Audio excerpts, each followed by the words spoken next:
ថ្ងៃនេះមកបំបាយឯកតកម្មឡើងដើមដូងម្ដងបងប្អូនអរគ្នា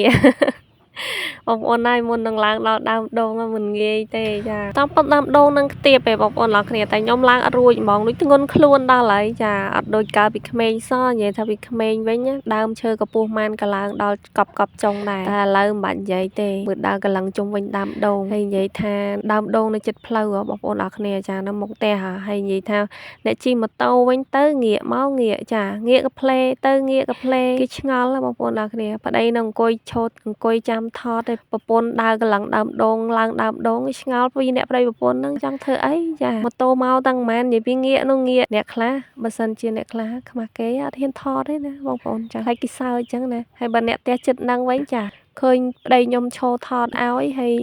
ខ្ញុំឡើងដើមដូងនាំគ្នាមកឈោមើលបដ ாய் ខ្ញុំឆ្ងល់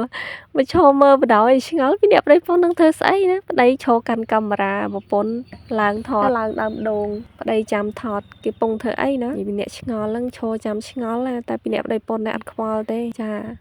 លើលោកនេះមានតែ2នាក់អស់បានហើយ បងប្អូនអរគ្នាខ្ញុំឡើងដើមដូងនេះដាក់អំបិលនៅលើចុងដូងបងប្អូនចាដោយសារតែដូងនេះបងប្អូនហើយផ្លែអត់ដែលជាប់ទេបងប្អូនឃើញទេចាគ្រាន់តែស្មែងវាផ្កានោះផ្កាប៉ុន្តែអត់ជាប់សោះមកធ្លាយនោះវិញជាប់បានតែមួយផ្លែដូងហ្នឹងកាលទិញកូនមកអ្នកលក់ថាដូងទឿប្រាប់ខ្ញុំថាដូងទឿអញ្ចឹងណាចាឥឡូវបងប្អូនមើលទឿមិនទឿចាបើមិនដាក់ចដាឡើងទេគឺឡើងអត់រួចទេទឿអត់លើហ្នឹងតាមពិតវាទៅតែផ្កាផ្លែឆ្នាំហ្នឹងឯងបងប្អូនអរគ្នាចាចដានៅនេះឥឡូវពងសវេស្វារោចុះអត់រួចចុះមិនរួចមិនហ៊ានទេបងប្អូនអើយចាដើមកំពស់ហ្នឹងក៏មិនហ៊ានចុះដែរបងប្អូនឃើញអត់នេះចាសតតែឆ្មែងចាផ្កានិយាយពីផ្កានោះផ្កាតែអត់ជាប់ទេមកដើមនឹងបានសល់ផ្លែតែមួយនេះអគាត់ចាហើយទៅមានគេប្រាប់ថាបើចង់ឲ្យផ្លែដូងនឹងជាប់ដល់យកអំបិលដាក់ប្រឡោះធៀងវាឲ្យឡើងជន់វា